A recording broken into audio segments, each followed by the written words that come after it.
Smash that like button right now or you will never shoot another green in NBA 2K22 again. I wouldn't take the risk. What's going on YouTube? It's your boy Choc and you guys already know what time it is, man. I'm coming at you with another banger NBA 2K22 video. You guys already know the vibes. Now look, in today's video guys, I'm going to be teaching you guys how to never miss another shot on NBA 2K22. For those of you guys who do not know, I am a professional gamer for the Brooklyn Nets, and I actually was an MVP candidate in the most recent pro season. So you guys are getting tips from a pro gamer that knows what he's talking about. I'm not just some random on YouTube trying to give you guys advice that doesn't work. This is tips, secrets, and tricks that helped me dominate the NBA 2K League. All I ask in return is that you guys do me a huge favor. If you guys could go ahead and smash that like button, it helps me out a ton. Also, if you guys are new, sub to the channel, turn on the post notifications so you don't miss out on any of the banger content that I have, and also drop a comment, guys. If you guys are new, I respond to every single comment. Yes, every comment. If you don't believe me, try it out for yourself. And without further ado, let's get right into this action, man. We have to talk about badges because you could be the greatest shooter ever, but if your badges are not right, you're not going to make shots. So I'm going to go over what badges are important and which badges will fit your playstyle. Number one, no matter what build you are, if you are a shooter, you need to run sniper as high as you possibly can. I'm telling you guys right now, sniper is actually a crazy badge. That's the reason people hit a lot of whites. If you do not have this badge on, you are doing yourself an absolute complete disservice. Number two needs to be limitless spot up. Now, limitless spot up is basically how far you can shoot while catching and shooting. Here's the thing about this badge. You will also need the chef badge if you're a ball handler, but if you're not a ball handler, all you need is the limitless spot up badge. This is basically limitless range with a new name. From this point on, it becomes kind of a preference thing. What I'm gonna go ahead and do is tell you guys what badges I value and what badges I think are important. Obviously, blinders is really good. There's not a significant difference from gold to silver though, just something to keep in mind. I also value Deadeye. I think Deadeye helps, but you don't really need it. I have played games without Deadeye this year, and I've made some crazy contested shots that were green. Green Machine is also a good badge. Now, it's already so easy to green in this game at times that you don't need it, but once you spark a green up, Green Machine will carry you for the rest of the game. It's 100% a badge that you want to look into having. Lucky number 7, the reason I like lucky number 7 is because if you're taking a shot within the first 7 seconds of the shot clock, it's going to go in a lot more. Don't care about set shooter, it's literally a useless badge. Do not care about stop and pop. Mismatch expert is a phenomenal badge. What this is going to do is anytime you get the guy who's guarding you off of you, you receive a bonus. You 100% want to have this badge equipped if you are a ball handler. Hot zone hunter is a great badge year in and year out. Clutch shooter, catch and shoot is good, but you don't need it. So those are all the most important badges. Obviously, you guys are more than welcome to put the other ones on, but I would focus on the ones that I just talked about. Those are the most important badges, and that's gonna lead to you guys shooting the most possible greens and shooting the highest percentage from the field. Now we're gonna highlight something equally as important as badges, which is jump shots. And we're not gonna talk about which jump shots are the best. I already did a video on that. That will be linked at the top of your screen right now.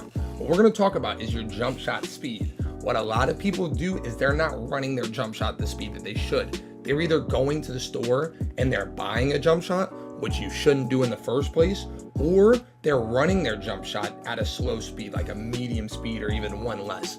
You need to be running your speed at either max or 3/4. With the fastest jump shot, you're going to be able to shoot more open shots, but your green window is smaller.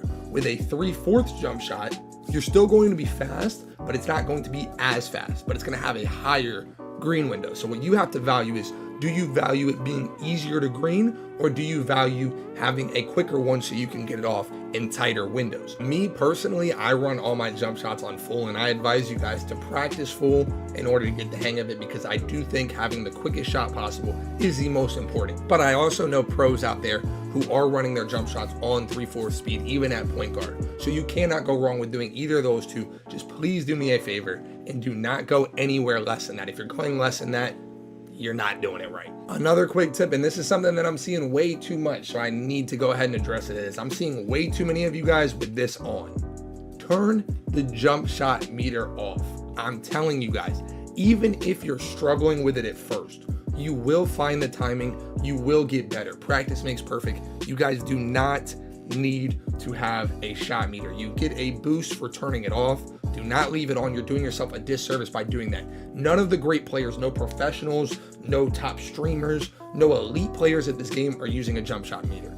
Do not use a jump shot meter. Another tip, but this one is a little bit more costly. You should always be playing your games with boosts, okay? So look, as you guys can see, I got my Gatorade boost, I got my jump shot boost. You should always be playing with boost because it's gonna make your life so much easier. It opens up that green window. And then when it comes to the Gatorade, having stamina makes it easier to green. If you guys will notice, the more you dribble, the more likely you are to miss. So when you have Gatorade, it's going to allow you to take more dribbles in order to get open. And then having your jump shot boost opens up that green window even more, to the point where you're going to have a lot more success in making your shots. All right, so what I'm gonna do from here is I'm gonna do a full game breakdown. Now, here's the thing about this game. This is from the mobile event that just recently happened. So this is a very recent gameplay. That way you guys know I'm not just like fiending to get clips or showing you something. Oh, this is something that I do on a day-to-day basis. So I'm just gonna give you guys a little insight into the mindset when I'm playing, how I play, and why I do things that I do. So right here, coming off the pick, center helps. I hit my center to try to get my takeover going, and he doesn't go up with it. The reason I want to hit him to get my takeover going is I want to start making as many positive plays as possible. The more positive plays that you make, the more higher you have a chance of greening. So boom, here we go. Nice screen, 2 dribbles, set my feet, knock down the shot. That's a very easy shot that I know I'm going to make 10 times out of 10. It's wide open off of a pick. For whatever reason, I can't prove this, but I'm almost positive that when you come off of a screen, your green release window becomes more open. I think it's something that's programmed on the back end of 2K. But anytime I can take a shot right on the line with high stamina after not taking too many dribbles, I'm going to shoot it. Now, they just hit a crazy shot. That's that 1 out of 10 shots that's going to go in park, in pro-am, and all that. So look, same type of thing right here. Again, I'm going to hit the slip. What a lot of people would have done right there is they would have forced a 3. The reason I'm not going to force a 3 is because I, again, want to make as many positive plays as possible.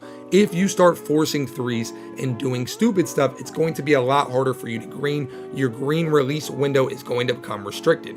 Here we go again. I throw the lob, he doesn't go up, kicks it right back out to me. Wide open 3, set the feet, easy green. The thing about that shot is, had I thrown a turnover, had I forced a 3, had I done something dumb, I might have gotten a full bar release there. I might not have made it. I might have mistimed it. It's important to build on positive plays. I don't know if you guys have ever heard the expression, when it rains, it pours, but it's the same kind of thing in 2K, and you'll see that quite often. Momentum is real. They have channeled momentum on the back end of the game. There's no real formula that anybody knows, but you know it's there. When a team starts doing good stuff, it's like a snowball effect. And the same thing when a team starts doing bad stuff. Momentum is crazy, and you only want to make positive plays so you have good momentum. Right there, running to the corner, wide open 3, knocking it down. At this point, I can do no wrong. I've done so many positive plays in a row that I know that anytime I get open, it's going in, unless I lose that somehow. But obviously at this point, it's not looking like I'm going to lose that because I'm getting anything I want versus this team. Now he pulls up on me, whatever. Not really worried about that because I know I can go get a 3 for myself at any given point. He reaches himself out of the play, the center steps, throwing the lob.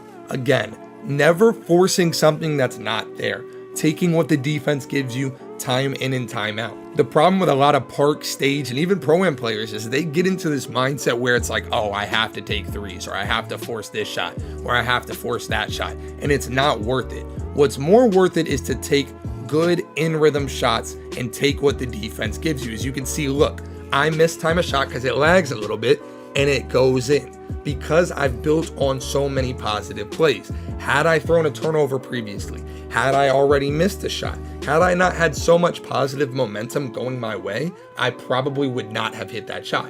And that's why I emphasize why momentum is so important and why it's so important to continuously build on positive plays. So at this point, my momentum is roaring. I've made all the right passes. I've knocked down my shots. I'm shooting 100% from the field. I can virtually do no wrong at this point. If I am to get an open look, it is 1000% going to be green because I've built on so many positive plays and I have takeover. At this point, it's one of those things where it's like, if it's open, it's game over. In a 14-18 game, as you can see, I'm looking for my 3. They're going to foul, prolonging the inevitable because this game is over the second I get any sort of space.